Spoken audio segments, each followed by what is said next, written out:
الرحيم الحمد لله وحده والصلاة والسلام على من لا نبي بعده قل إن الموت الذي تفرون منه فإنه ملاقيكم ثم تردون إلى عالم الغيب والشهادة فينبئكم بما كنتم تعملون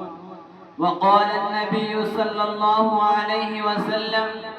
كن في الدنيا كأنك غريب أو عابر سبيل پیام مرگ سے اے دل کیوں تیرا دم نکلتا ہے پیام مرگ سے اے دل کیوں تیرا دم نکلتا ہے مسافر روز جاتے ہیں یہ رستہ یوں ہی چلتا ہے مومن کبھی ہوتا نہیں موت سے خائف مومن کبھی ہوتا نہیں موت سے خائف ایمان کا جوہر ہے بس اللہ سے ڈرنا عمل سے زندگی پر غافلوں کا فخر کرنا ہے عمل سے زندگی پر غافلوں کا فخر کرنا ہے یہ جینا کوئی جینا ہے کہ جس کے ساتھ مرنا ہے جگہ جی لگانے کی دنیا نہیں ہے جگہ جی لگانے کی دنیا نہیں ہے یہ عبرت کی جا ہے تماشا نہیں ہے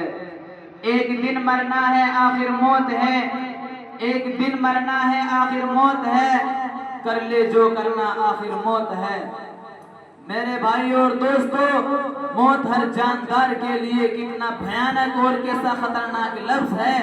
موت سے ہر شخص بھاگتا ہے بچہ ہو یا جوان بوڑھا ہو یا بوڑھی مرد ہو یا عورت جھونپڑیوں میں رہنے والا ہو یا کوٹھیوں میں دیہاتوں کا رہنے والا ہو یا شہروں کا مسافر ہو یا مقیم موت کے اس تلخ گھونٹ کو کوئی پینا گوارا نہیں کرتا ہے موت کی آواز کوئی سننا نہیں چاہتا ہے مگر اس کے باوجود موت ہر ایک کے پاس آتی ہے کبھی تو یہ ماں کی گود میں آتی ہے اور ماں کی آرزو کو خاک میں ملا کر رکھ دیتی ہے اور کبھی یہ بھرپور جوانی میں آتی ہے اور ہزاروں کی تمناؤں پر پانی پھیر دیتی ہے اور کبھی یہ بڑھاپے میں آتی ہے غرض موت ہر ایک کو آتی ہے فرق اتنا ہے کہ آج ان کی کل ہماری باری ہے اسی کو اللہ رب العزت نے قرآن کریم میں اس طرح بیان فرمایا قل ان الموت الذي تفرون منه فانه ملاقيكم اے نبی فرما دیجئے جس موت سے تم فرار کرتے ہو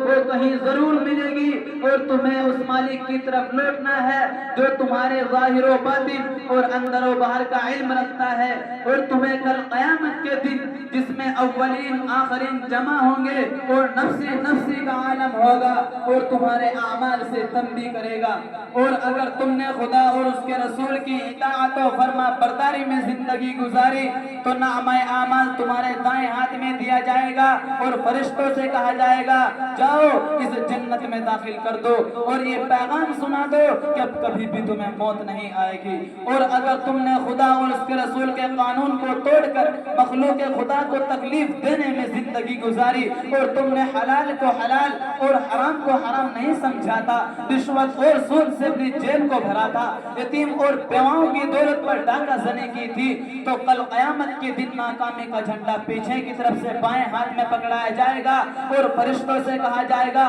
جاؤ اس کا بخت کو لے جاؤ اور جہنم میں اوندھے منہ ڈال دو میرے دوست میرے بھائی اور دوستو انسان دنیا میں دولت کمانے اور حاصل کرنے کی بڑی کوشش کرتا ہے راتوں میں جاگ کر اور دنوں میں تھک ہار کر اور خون پسینہ ایک کر کے جمع کرتا ہے لیکن جب انسان کو موت آتی ہے اس کی روح پرواز کر جاتی ہے تو لوگ اس کی ساری دولت لے لیتے ہیں اگر اس کے بدن پر کوئی زیور ہوتا ہے خواہ وہ معمولی کیوں نہ ہو اسے بھی اتار لیتے ہیں اسے اپنی دولت سے سوائے کفن کے کچھ حاصل نہیں ہوتا کوئی چیز اس کے ساتھ نہیں جاتی ساری چیزیں یہیں پڑی رہ جاتی ہے لوگ نہلا دھلا کر کفن پہنا کر قبرستان کی طرف چل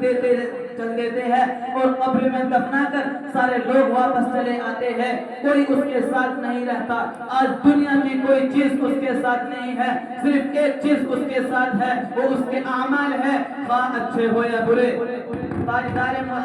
تاجدار مدینہ احمد مجتبی محمد مصطفیٰ صلی اللہ علیہ وسلم نے فرمایا میت کے پیچھے 3 چیزیں جاتی ہے، ان میں سے 2 لوٹ آتی ہے اور 1 رہ جاتی ہے۔ اس کے پیچھے اس کی اولاد اور اس کا مال اور اس کا عمل جاتا ہے۔ اولاد اور مال واپس آ جاتے ہیں، صرف عمل ساتھ رہتا ہے، خواہ اچھے ہو یا برے۔ سوچنے کا مقام ہے وہ عمل جو قبر کی کٹھن گھڑی میں کام آنے والا ہے وہ ہمارے پاس کتنا ہے، اور وہ آل و اولاد وہ مال و متاع جو اس مشکل وقت میں ہمارا ساتھ چھوڑ دیں گے، اس کو جمع کرنے کے لیے ہم کتنے فکر مند ہوں گے۔ جمع کرنے کی کیا چیز تھی، جمع کیا کر رہے ہیں۔ میر انیس نے اس کا نقشہ اس طرح کھینچا ہے کہ کیا کیا دنیا سے صاحب مال گئے،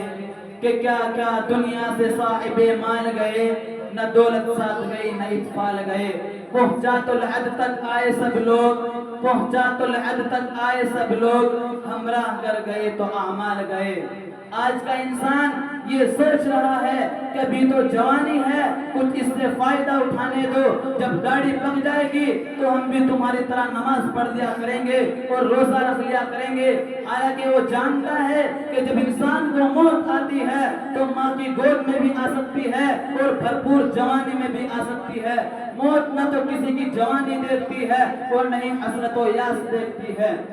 محمد مصطفیٰ صلی اللہ علیہ وسلم نے ارشاد فرمایا اذا جاء اجلهم فلا يستأخرون ساعة ولا يستقدمون۔ جب انسان کو موت آتی ہے نہ تو ایک گھڑی آگے آتی ہے اور نہ ہی ایک گھڑی پیچھے آتی ہے۔ وآخر دعوانا الحمد للہ رب العالمین۔